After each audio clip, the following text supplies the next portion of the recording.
રાજકોટથી સમાચાર સામે આવી રહ્યા છે। નારી શક્તિના અપમાન સામે એનએસયુઆઈનો હુંકાર। ભાજપ નેતા અને સૌરાષ્ટ્ર યુનિવર્સિટીના પૂર્વ કુલપતિ સામે વિરોધ। મહિલા સાથે છેડતીના આરોપે એનએસયુઆઈના આક્રમક બની છે। રાજકોટમાં એનએસયુઆઈએ રૌદ્ર સ્વરૂપ ધારણ કર્યું છે। રસ્તા પર ઉતરી પૂર્વ કુલપતિનું પુતળું દહન કર્યું છે। લંપટ નેતાની ચેમ્બરમાં ગંગાજળ છાંટ્યું છે। શુદ્ધિકરણ કરી વિરોધ નોંધાવ્યો છે। પૂર્વ કુલપતિના મોઢે કાળી શાહી લગાવી કાળા કામ કરનાર સામે ઉગ્ર વિરોધ। શિક્ષણના ધામને અપવિત્ર કરનાર સામે લડત ચાલુ રહેશે, એનએસયુઆઈનું કહેવું છે। ગુજરાતના શિક્ષણ જગતને કલંકિત કરે તેવી ઘટના એ અમરેલીથી સામે આવે છે। અમરેલીના એક પ્રતિષ્ઠિત સંકુલની અમુક વિદ્યાર્થીનીઓ પ્રવાસ માટે આબુ ગયેલી હતી, ત્યારે ત્યાંના ડાયરેક્ટર અને સૌરાષ્ટ્ર યુનિવર્સિટીના ભૂતપૂર્વ કુલપતિ અને ભાજપના કાર્યકર એવા ગિરીશ ભીમાણી પણ તેમની પાછળ ત્યાં આબુ ગયા હતા।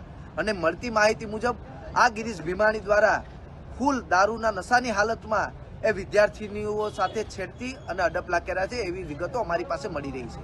ત્યારે ગુજરાત એનએસયુઆઈ દ્વારા આજે જે સંસ્થા સાથે જોડાયેલા છે, પોતાની કોલેજ છે, એ કોલેજની બહાર ગિરીશ ભીમાણીનું પુતળું બાળી અને આજે એનએસયુઆઈ દ્વારા વિરોધ પ્રદર્શન કરી રહ્યા છે અને ગુજરાતના શિક્ષણ વિભાગ અને સરકાર પાસે એક માંગ કરી રહ્યા છે કે આ ગિરીશ ભીમાણી ઉપર કડકમાં કડક પગલાં લેવામાં આવે। આ દીકરીઓ એ પોતાની બદનામીની બીકથી હાલ બહાર નીકળે એવી પરિસ્થિતિ જોવા નથી મળી રહી, પણ એ હોનેસ્ટ હોટલના સીસીટીવી કેમેરાઓ કાઢી અને એમાં તપાસ કરવામાં આવે અને ગિરીશ ભીમાણીને જેલના સળિયા પાછળ ધકેલવામાં આવે એવી ગુજરાત એનએસયુઆઈની માંગ છે। તો આ સાથે વધુ માહિતી આપવા માટે અમારા સંવાદદાતા કલ્પેશ ગોહિલ જોડાઈ ચૂક્યા છે લાઈન પર। કલ્પેશજી, રાજકોટમાં એનએસયુઆઈ દ્વારા વિરોધ કરવામાં આવી રહ્યો છે નારી શક્તિના અપમાન બદલ, શું છે સમગ્ર વિગત?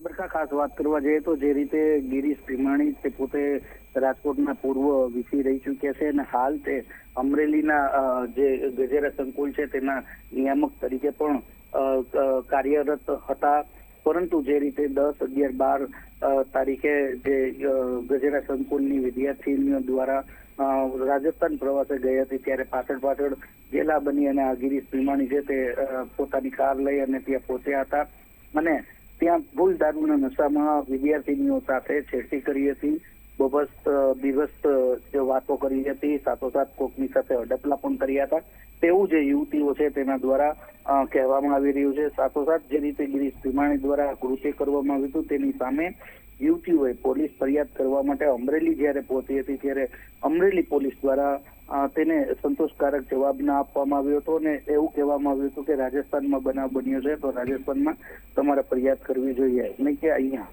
એટલે એક તરફથી યુવતીને થતો અન્યાયની સામે તે પોતે ન્યાય મેળવવા માટે પોલીસ પાસે ગઈ, પરંતુ પોલીસે તેને સંતોષકારક જવાબ ન આપતા તેને રાજકીય જે લોકો છે તેનો સંપર્ક સાધ્યો હતો અને તેના દ્વારા તેમને પૂરું જે બળ છે તે પૂરું પાડવામાં આવ્યું હતું ને યુવતીઓની લડતમાં સાથે રહી અને ન્યાય અપાવવાની માંગ સાથે તે લોકો આજે જે રીતે એનએસયુઆઈ છે તેના દ્વારા વિરોધ કરવામાં હતો। ગિરીશ ભીમાણીના મોઢા ઉપર કાળી શાહી લગાડી અને મોઢું કાળું કરવામાં આવ્યું હતું, ગિરીશ ભીમાણીનું પુતળું બાળવામાં આવ્યું હતું અને જે સંકુલમાં તે બેસે છે તે અપવિત્ર છે, તેને પવિત્ર કરવા માટે ગંગાજળ છાંટી અને તેનું શુદ્ધિકરણ પણ કરવામાં આવ્યું હતું।